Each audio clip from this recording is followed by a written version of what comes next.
Lily Madwhip? Present. All the other kids in class start whispering, telling each other the same stories about me they tell each time my name gets called, as if everyone in the school doesn't already know them by heart. Lily Madwhip, the one-girl demolition crew.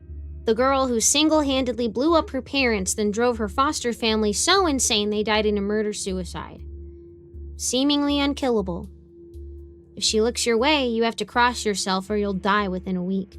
Unless you're Hindu or Jewish. I kinda like that one. Sometimes I stare at the other kids in my class just to watch their reaction when they realize it. Don't ask me how they came up with suicide for Mrs. Lake's cause of death. I mean, the lady was missing several bits and had burned to death in a very localized fire that failed to touch most of the things around it. Besides, despite her eggy waffles, and she loved her husband very much from what I could tell, she definitely didn't deserve to be remembered as a murderer. I think anyone who really knew her knows it's not true.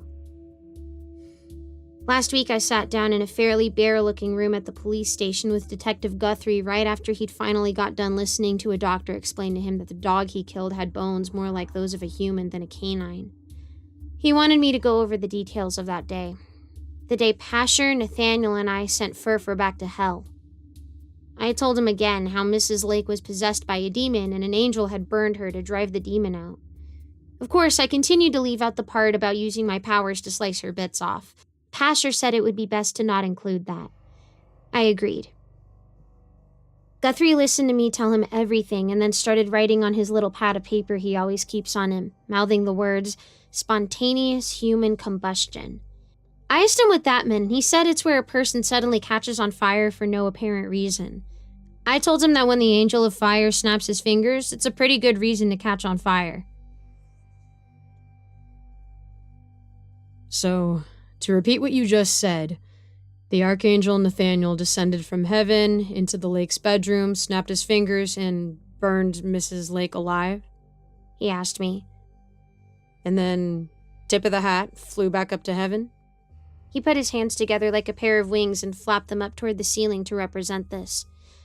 No, like I told you, he came in the front door, snapped his fingers, burned her alive, then went into the closet. Right, into the closet, he said in that condescending tone adults use. You know the one, where you're caught with your hand in the bowl of cookie dough that your mom was chilling in the refrigerator and you tell them you thought you saw the chocolate chips trying to escape and was in the process of putting them back. Well, it wasn't a closet at the time, it was a portal to the other side. Of course it was. At that point, he sighed and turned, looking at the mirror in the room for a bit, and then shrugged and shook his head. I banged my fist on the table, which hurt because it was made of metal, and yelled at him in his reflection. Why do you act like you don't believe me, huh? Oh, Lily's just making up stories again, but then you stop me on the sidewalk and ask me questions like I'm some sort of magic 8-ball you can just shake and get the answers you want out of me. Hey, Lily, is my son going to join the baseball team? I shook an imaginary magic 8-ball in my hands and pretended to look at it. Reply hazy, Guthrie, try again. Shake, shake. Outlook not so good. Or better yet, how about no? He's not because he hates sports and he wishes you'd stop forcing them down his throat, but he's too scared of disappointing you to say it. We sat there in silence for a bit while Guthrie's face slowly descended from a smirk into a scowl.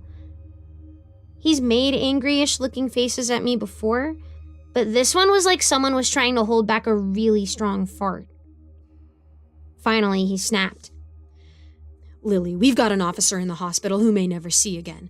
The mutilated bodies of your foster parents cooling in the morgue. My friend's body is down there with them, who I saw walking around and had a full conversation before he just dropped dead out of the blue. His autopsy later showed that he'd been dead for the better part of an hour at the time.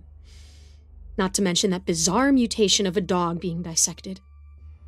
And your explanation for everything involves mysticism, devil worship, angelic interference, and magic. That's fine for a child, but we need hard evidence of what really transpired so these people's loved ones can have some closure. With that off his chest, he pulled something out of his little notepad and then slammed it shut. The notepad was very small, though, so it came off less dramatic than I think he wanted it to.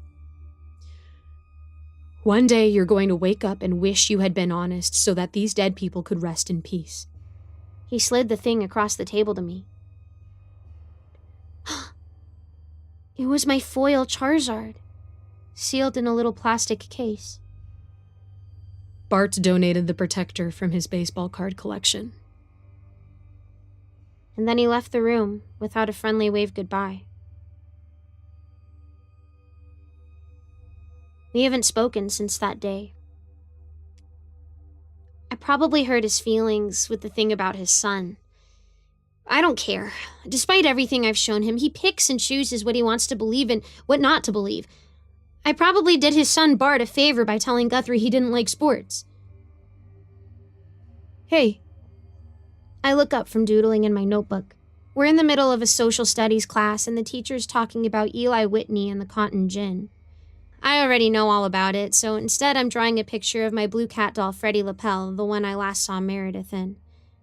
I need to make some flyers and put them up after school in the hope that someone has seen her. The boy in front of me has turned around in his seat and is looking at me. He doesn't cross himself when I meet his gaze. Maybe he's been dared to see how long he can last staring into my soulless eyes. He's got shaggy blonde hair and freckles all over his nose and cheeks, and uh-oh, here comes the info dump. His name is Ryan Blanchard. I already knew that, thanks brain. Also, he's got a little brother named Robbie and a much older sister named Rebecca. Apparently, his parents have a thing for names that start with R. They also like to drop their 3 R children off at a summer camp every July and spend a week at a nudist colony. What? I really didn't need to know about that. Come on, brain, give me a break. Don't tell Ryan this, of course. Poor kid doesn't need to know his parents let their dangly bits dangle while he's off weaving baskets and getting poison ivy. Did you really fight off a serial killer? He whispers to me. I glance to my right.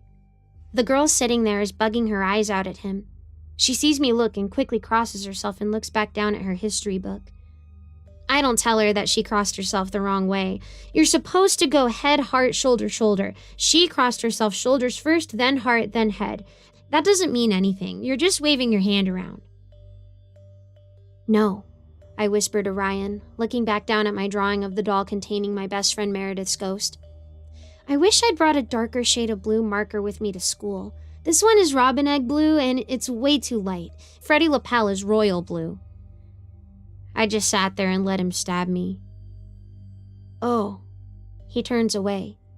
Then he turns back and looks at my face again. This guy really isn't afraid to get cursed, I guess. Or maybe he doesn't believe in curses. I stare at him with my soul-sucking eyes. Is that how you got that scar? He asks. You know, like you do. I instinctively reach up and touch the scar on my cheek. I don't remember I have it half the time, but when I do, it starts to itch. No, I got this in a knife fight. Whoa. He turns back around in his seat, but I can still hear him whisper, cool. Someone nearby gives a snort like they're trying to hide a laugh. I'm not sure if they're actually trying to hide it or they're trying to make it obvious that they're laughing, but in a way that they have plausible deniable later. Plausible deniability means being able to say you didn't do the things you did because you do them in a way that nobody can prove it. Like when Roger would take my hand in the back seat of the car on road trips and make me hit myself with it so he could deny hitting me because she was doing it to herself. Just ask her. Oh yeah, getting in a knife fight. Real cool. I'll be sure to thank Lisa Welch for making me cool if I ever see her again. I hope I never see her again. I hope she slips on a banana peel and falls down the stairs, breaking every bone as she goes. I hope her bones heal funny and she looks all crooked and bent because Daddy's a dentist, not a bone doctor. Bet he'll wish he'd gone to bone school then. I finished drawing Meredith's doll prison, badly, I should add, and write, have you seen this toy? Call and ask for Lillian, along with the phone number for the foster care center. 1 poster down, 99 more to go. There's a photocopy machine at the Winslow Library that costs 10 cents a copy. I've got $10 in my shoe that my care worker Miss Darcy gave me for lunch for the week. $10 can make 100 copies. Cafeteria food tastes like garbage anyway. Maybe it is garbage. I don't know. I'll be honest, I don't really eat the cafeteria food because everyone else says it tastes like garbage and I don't want to taste garbage. For all I know, it could be really freaking delicious and they just say it tastes like garbage so there's more for them. Anyway, I got $10 in my shoe. Freckle-faced Ryan Blanchard turns around again in his seat. I see the teacher, Mr. Crombie, give him a glare. Mr. Crombie is well aware of how much every student in his class is paying attention. Except for me, that is. He thinks I'm taking notes when I'm really just making posters to find my lost cat doll with the ghost trapped in it.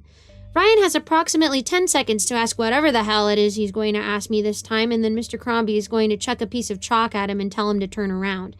Mr. Crombie has really good aim, too. He was the pitcher for his high school baseball team back in the 60s, but he got his sweetheart pregnant. Oh, stop it, Brain! Hey, that's a great drawing, Ryan says about my shitty drawing. Can I get a copy? I'll put it up in my neighborhood for you. Really? I ask. Cross my heart and hope to die. He crosses his heart. I don't think he hopes to die, though. Sure. I tear the paper out of my notebook and hand it to him. I'll draw a better one for the copy machine. Thanks. He turns back around just as Mr. Crombie is clenching his chalk piece in a planned attack. Instead of throwing it, he points it at Ryan and gives him a look that says, "Do that one more time and they'll be pulling this chalk out of your skull down at the morgue." From what Guthrie told me, he'll have good company at least. I spend lunch recreating the missing doll poster. I still don't have a good blue marker, so Freddie Lapel continues to be poorly represented, but the gist of what he looks like is clear enough, I think. Should I add a reward? People might be more inclined to return a missing cat doll if there's the promise of a reward. The only thing is, I don't have any money except what Miss Darcy gives me. I know I have some sort of inheritance, but I don't have access to it until I reach a certain age. When I stop by my locker later, the drawing I let Ryan take is taped to it. Someone has written, "Call Lily Madwhip for hot sex and witch curses" in sloppy red handwriting, placing the part of the poster about the missing doll. Ugh. They drew over my crappy drawing of Freddie Lapel with a permanent marker to make it look like your classic representation of a witch in black with a pointy hat and broom. Also, it smells faintly like someone used the drawing to wipe their butt.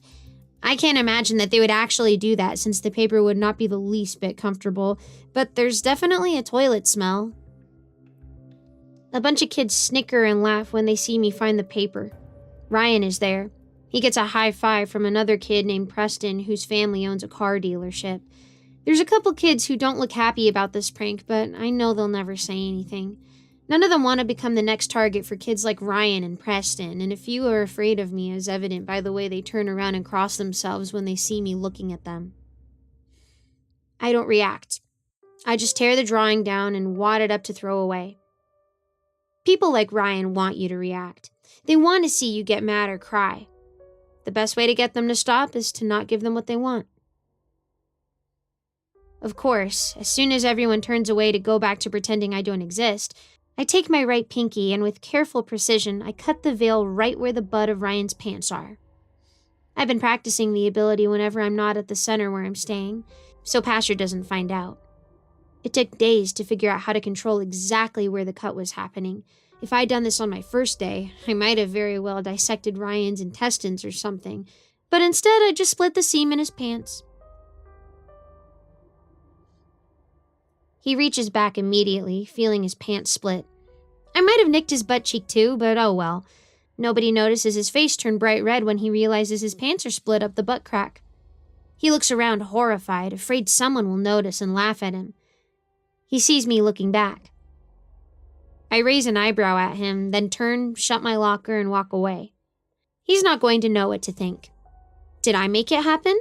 How could I have? I was across the hall, nowhere near him. Did I curse him?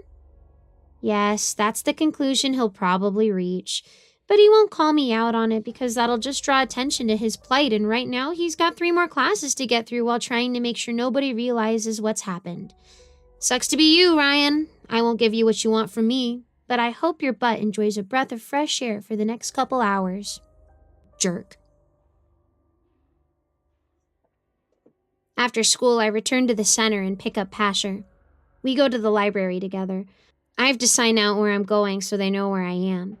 It's a dumb rule because I could write that I'm in the library, but really be in some alley doing drugs or robbing a bank. Not in the alley. I'd have to go to a bank to do that. Alley is for drugs, bank is for robbing. Anyway, it only matters if they go looking for you for some reason, and nobody at the center cares enough to go looking for me. There's a familiar looking bicycle chained outside the library when I get there. I recognize it, as I've borrowed it a number of times. It belongs to Jamal. I was ready to handle more school bullies, maybe a child stabber or two, but not Jamal. What do I say to him? Sorry, Jamal, I didn't want to punch you, but a demon was possessing me at the time, and if I hadn't done that, he might have killed you instead. That's actually not bad. And it's true. I can't lie to Jamal. I mean, I can. I've done it a number of times, but I can't lie to Jamal now because I feel awful about punching him. You don't start an apology with lies. Maybe I can just avoid running into him altogether. As I approach the library's front door, someone comes walking out backward, pushing the door open with their butt because they've got a bunch of books in their hands. And, of course, it's Jamal. He looks right at me. Crap. He doesn't say a word, just walks over to his bicycle and puts the books in a backpack hanging off the rungs. Leave it to Jamal to lock a bike but leave the backpack where anybody can snatch it. He's such a goof sometimes. After emptying his hands, he turns toward me, still not saying a word, and walks right up to me, just staring me in the face. Jamal, He throws his arms up. I flinch, thinking he's going to punch me. Instead, he wraps them around me and hugs me tight. I go all stiff because maybe he's planning on crushing me in some sort of bear hug embrace move. If you go stiff, then when they squeeze, you can go slack and slide right out of their arms. I imagine it works less well on actual bears. I'm glad you're okay. He digs his chin into my shoulder. I reach up and pat him on the back because I'm not sure what else to do. After a moment, he puts his hands on my shoulders and holds me at a distance like my nana used to do when she was sizing me up. I call it the "let me look at you, oh my, look how you've grown" maneuver.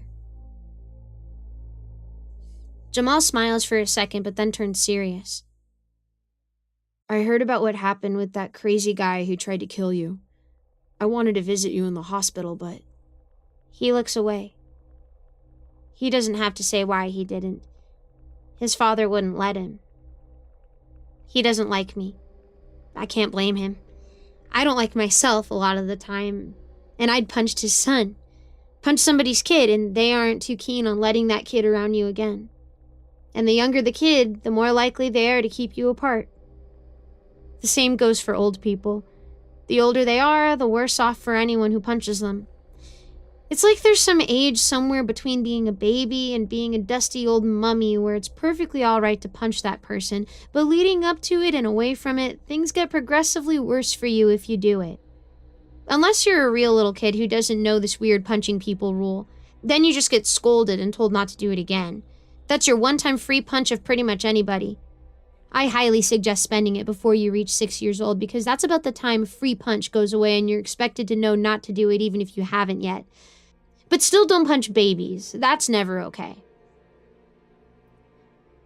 I thought you'd be mad at me, I say, examining my shoes.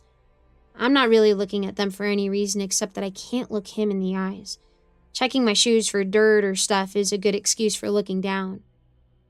You know, for hitting you. He puts a hand on his chin and pretends to adjust his jaw. Was that you?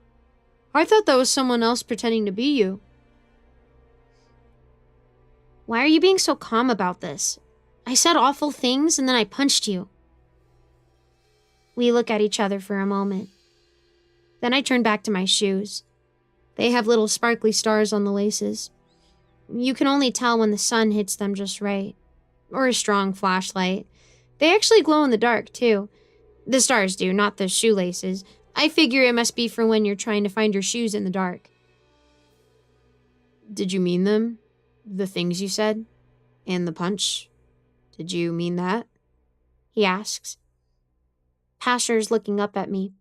He hasn't said anything, just hanging from my hand and listening. Maybe he's not there again, but I have this feeling in my gut that he is and he's watching. No, I say, finally. That wasn't me. I don't tell him that the words were Furfur's, nor that the punching I did only because I was afraid that if I didn't, Furfur would hurt him worse. Jamal believes me when I tell him about things, but would he believe me that I was possessed? Sometimes people say and do things they don't mean when they're hurting inside. He says like he's a sage on a mountaintop passing down wisdom to a weary traveler. They already feel bad. When someone hurts you, you can either hold a grudge and let it continue hurting, or you can forgive them and help them heal. I vote for holding the grudge. After all, splitting Ryan Blanchard's pants in the middle of the school was very satisfying. Maybe tomorrow I'll help him heal, but not today. He squeezes my shoulder. You've had so much awful stuff happen to you. Enough to drown an adult, and you're only, 11? I forget when your birthday is. I'm sorry. Anyway, you and me, we should be going to school, playing outside, reading comic books, catching fireflies, digging up worms, and going down to the brook to fish with our parents, not visiting their graves and hiding from serial killers. He pauses to let his words sink in.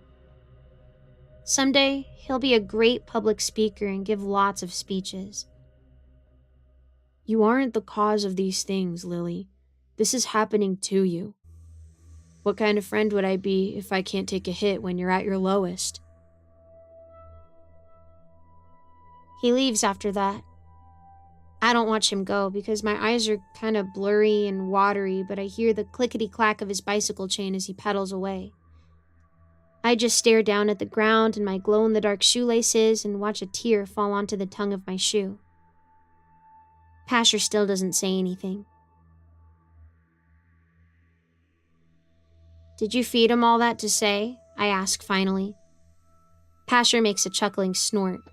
No, that's just who he is. I slide my backpack off my shoulder and pull out the shitty drawing of Freddie Lapel that I made to replace the worst one that Ryan ruined at school. Will we find Meredith? If we do, I can't see it happening. I've tried and tried to focus, but the future is fuzzy, like the higher channels on a TV without cable. A blurry picture that you can just make out bits and pieces of. Are you watching Flight of the Navigator or something inappropriate? You can't even tell, you just know that there's a sleek, silver-looking thing flying around and everything's tinted purple and there's no sound, and when your parents catch you, you're going to be sent back to bed. Yes, Pasher says. Meredith's not gone. She's just hidden somewhere, and wherever that is, we will find it. I feel pretty certain. You're not just saying that to make me feel better, are you? I ask him. I don't want any false hope. There's no such thing as false hope, Lily. There's just hope. I wipe my eyes with the back of my sleeve. I hope we find her. I hope so too. We walk into the Winslow Library together. Sean the librarian smiles and waves from the card catalog where he's helping a high school student named Francis find a book on the Peloponnesian War using the Dewey Decimal System. He's going to get a B+ on the report, mostly for grammatical errors and a lack of specificity regarding the outcomes of the major battles. Oh, for the love of Pete, stop!